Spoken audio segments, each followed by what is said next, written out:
Count on LEX18 News.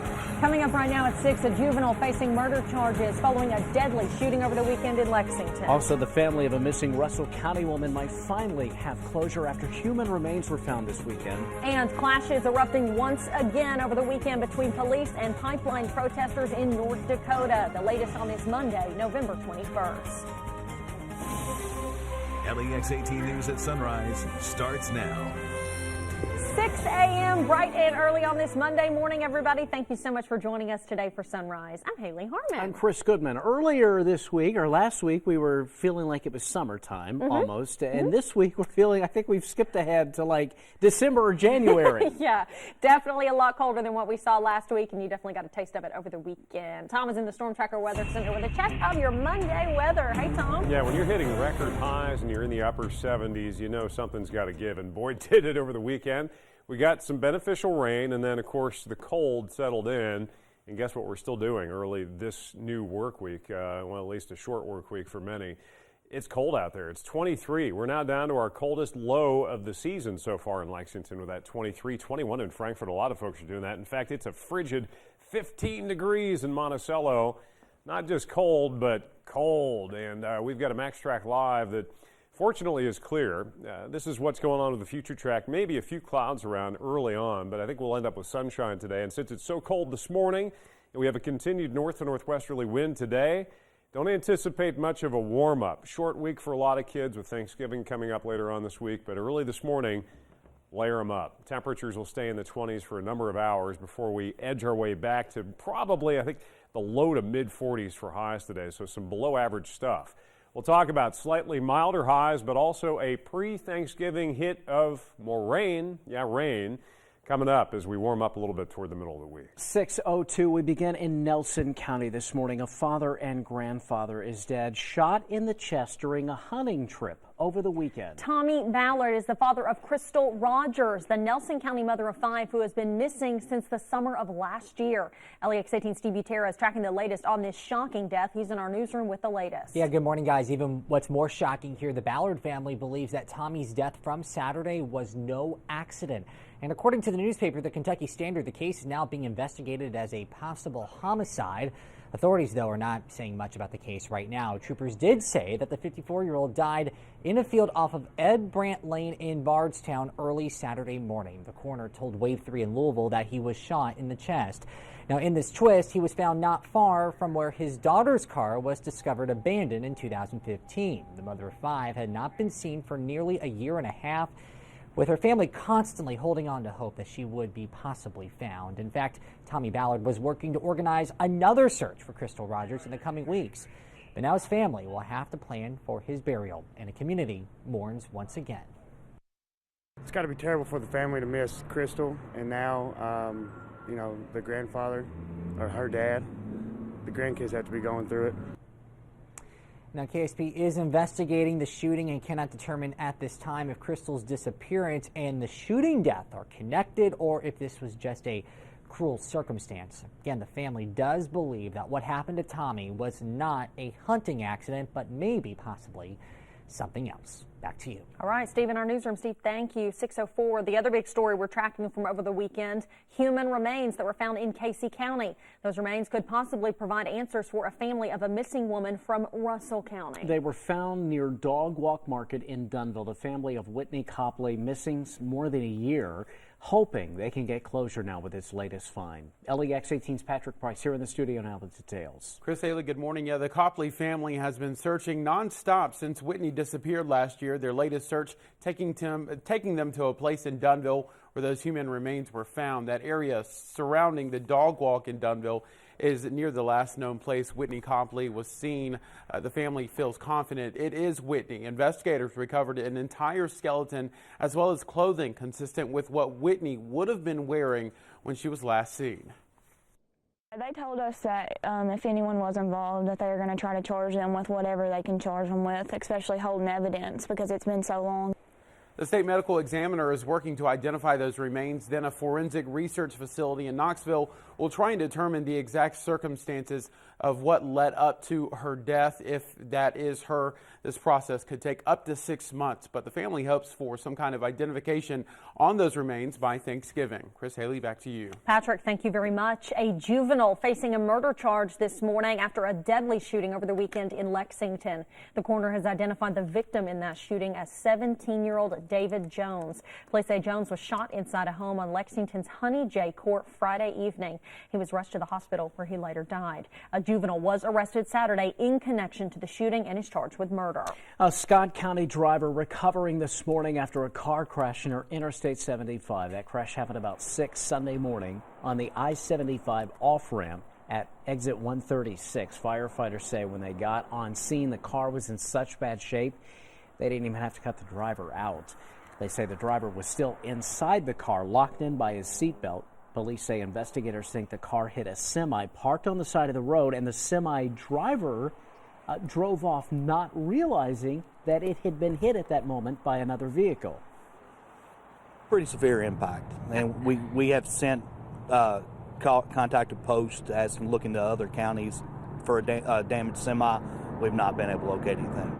First responders say they believe alcohol might have caused him to crash. Law enforcement is asking for the semi-driver to come forward. An update this morning to a double murder case out of Butler County. Police there have arrested a third person in connection to the two bodies that were found in a burned out car back on November 9th.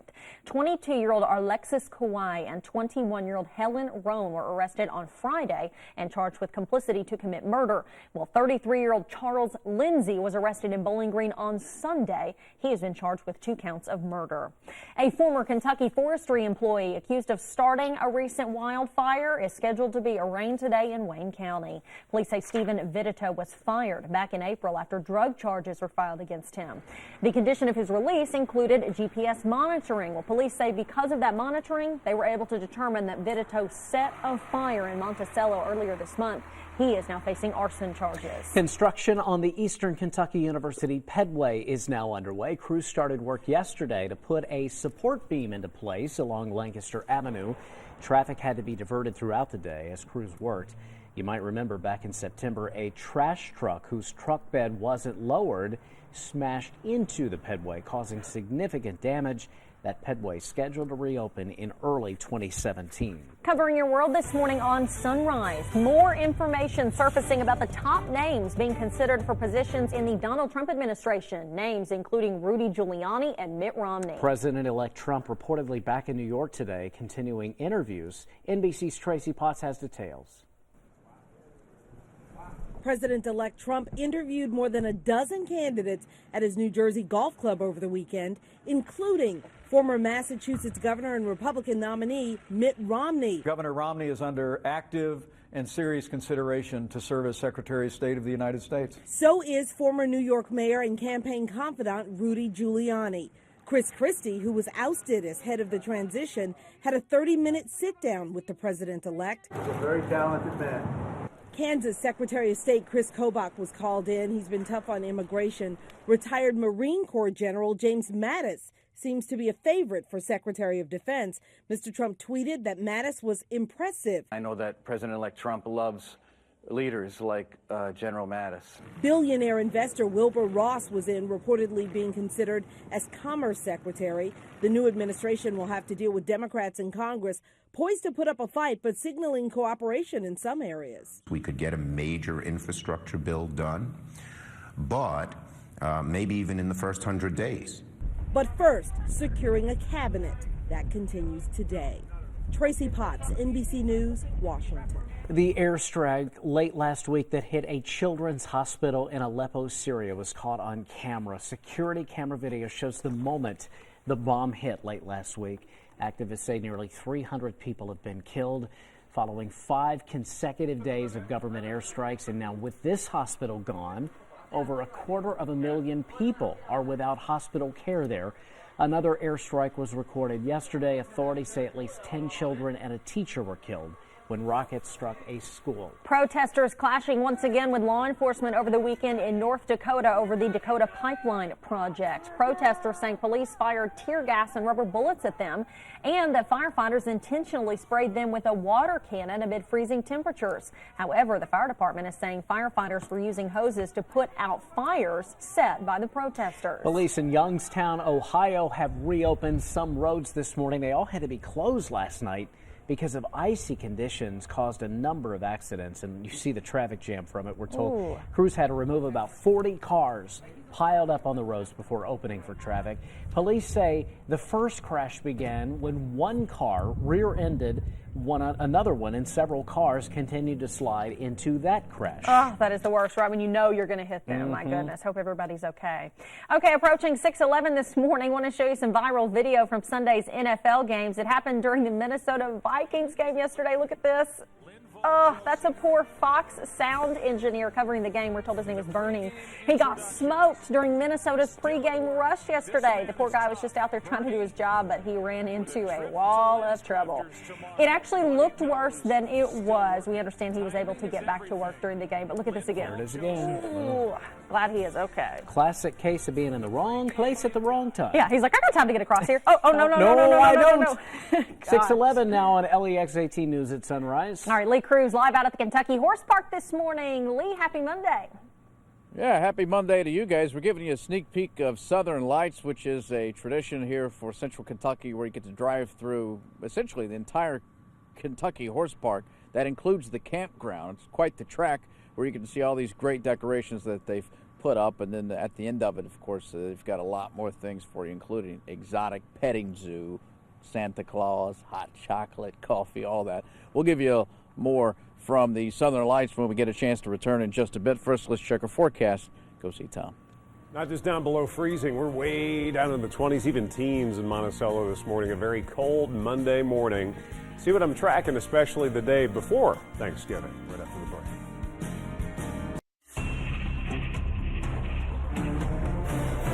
Our West Liberty Wrigley Elementary live weatherbug camera and, of course, weather station showing not the live picture, but the current temperature, because there isn't a lot to look at, but boy, there is sure a whole lot to get you cold this morning. Temperatures down, not just the 20s, the teens now, 19 degrees out in Morgan County, 22 in Middlesboro, and 23 in Mount Vernon. So definitely jacket weather, definitely layered underneath that jacket, because we've got a north wind, although at the moment it's calm, and it's not terribly strong. We're talking maybe 5-10 miles per hour for later on today, but it's still a little bit of a northerly wind, and there's still a cold air mass in place. So here's your result.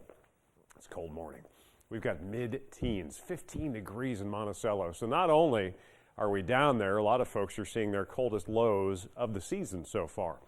Until we hit this 23 this morning, Lexington had been down to 25 a couple of times. So we're breaking new ground, not in a good way. Temperatures later on this afternoon should make it into the mid-40s for highs. This is well below our average high of 53. Remember, last week we were setting record highs, and then, of course, we got hit with that potent cold front. Did get some rain. Most of the accumulating snow stayed up over Ohio. You heard Haley and Chris talking about Youngstown. Eastern Ohio saw some of that accumulating snow, and, of course, they're still seeing it. You can see it wrapping around the back end of this wave of low pressure. So New York State, from Buffalo down through Syracuse, Binghamton, and even into parts of Pennsylvania and eastern Ohio, they still had at least some flurries, but most of it is winding down over Ohio, and it's a big wet and at times wintry mess back to the west. So here we are, midsection of the U.S., high pressure in control, and we're in pretty good shape. We've got a future track that shows we'll have sunshine today, probably go partly sunny tomorrow, excuse me, and eventually get hit with some rain. Now, this is going to be more of an impact for pre-Thanksgiving Day travel as opposed to anything else. We are going to get a warm enough surge that we're not talking about winter weather. We're talking about mainly just rain. And here you go. Yeah, we've got a severe drought in place, that extreme drought still down south. Now, this does not take into effect the rain we had over the weekend, and the good news is we will get another hit Wednesday. Unfortunately, that hit Wednesday will not be factored into the Thursday update, so there's a little bit of a lag with getting the updated drought status, but that's good to see. Anywhere from a ½ an inch to maybe a ¼ of an inch on the lower end rainfall total. Sunny, still chilly, Temperatures in the mid-50s. We're in the mid-20s overnight. Another cold night tonight. Look what the wind's doing out of the north-northeast. Now, your 8-day storm tracker forecast shows that we've got temperatures this week. I'm going to make it. We've got temperatures into this upcoming weekend taking another dip. This is after that rain chance Wednesday, drying out Thursday. So Thanksgiving Day will be cool, but I think fairly quiet. Most of the rain will go through Wednesday night, and I think we'll take another little bit of a dip into the weekend. I know you're not a green thumb or anything, but I left. I've taken my mums. I have remembered my mums. Yes. And I have taken them in the past few nights. At this point, should I just write them off? As long as you can limp them along, keep up with your mums. They still look yellow and good, because I got them on clearance just a couple weeks ago. Yeah. They were on clearance, so I was like, why not? $8. Clearance mums. So My anyway, goodness. yes. But anyway, Tom, glad you made it through what Tom was dealing with. All of us are dealing with. That's one of the side effects when the temperatures go up and down, at least for me, the sinus trouble and all phlegm, that. Anyway, so. Okay, 6:18 right now. Let's get you up to date on the lottery amounts this morning. Tomorrow's Mega Millions is $15 million. Yep, somebody won that over the weekend. Nobody did win the Powerball jackpot, so it's up once again. Wednesday's jackpot now $359 million.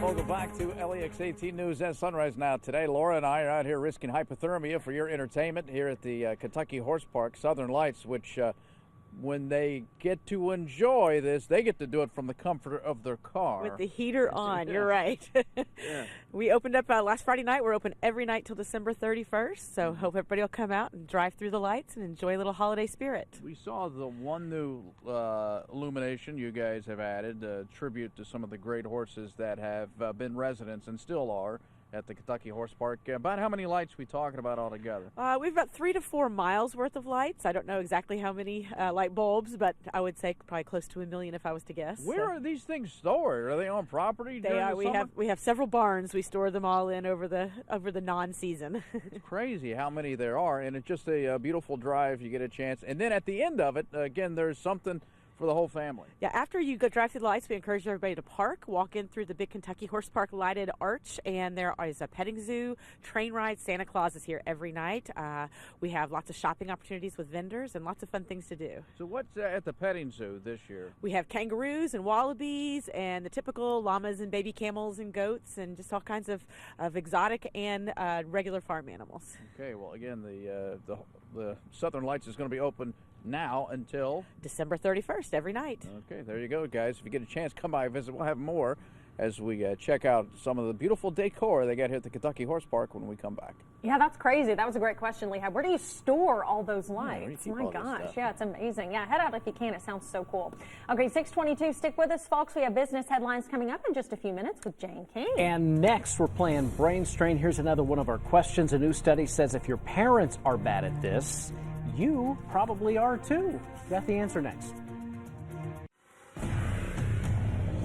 6:24 now. It's our Monday tradition. We play Brain Strain to help get your brain revved up for the week ahead. Feel free to play along with Haley as I test her brain this morning. Let's do it. All right, here we go. You're gonna ace it, I think, today. Okay. The first one's kind of scientific. How many days does a cat usually stay in heat? Where did this question come from?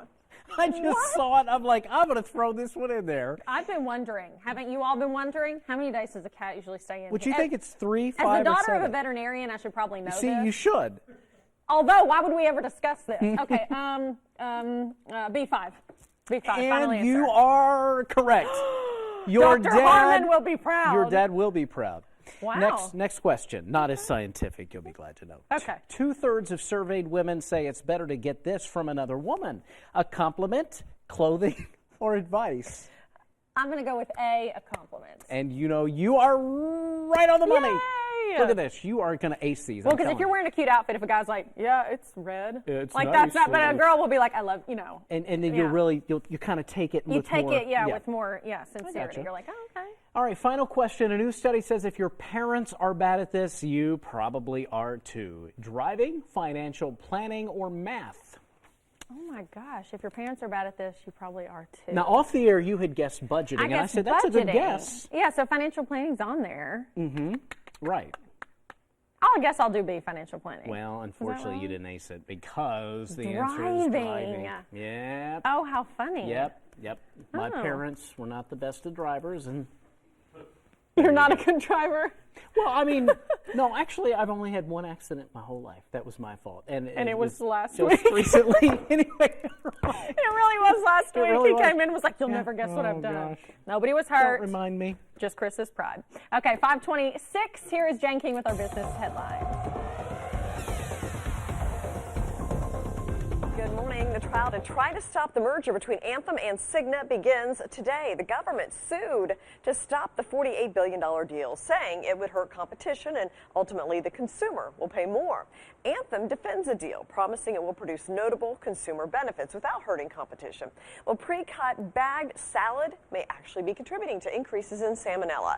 A new scientific study finds that pre-cutting the leafy vegetables may actually be contributing to the growth of the bacteria. Now, researchers from the University of Leicester say the juices released from cut salad leaves may help grow more salmonella that is more difficult to get rid of, to the point where washing the salad will not remove the pathogens. Okay, stocks were lower on Friday, but positive for the week. Healthcare and bank stocks settled down from their big gains the week of the election, so we did see the Dow close down about 36 points on the day. Well, 8 million Americans could get a lower interest rate on their student loans, and many of them might not even know it. That's the estimated number of borrowers eligible to refinance their debt, according to a new report from Credible, which is an online student loan marketplace. It's roughly 1/3 of all people who are currently paying down student loans. Now, the eligibility does depend on how much money you earn relative to the amount of debt you have, and it helps to have a good credit score.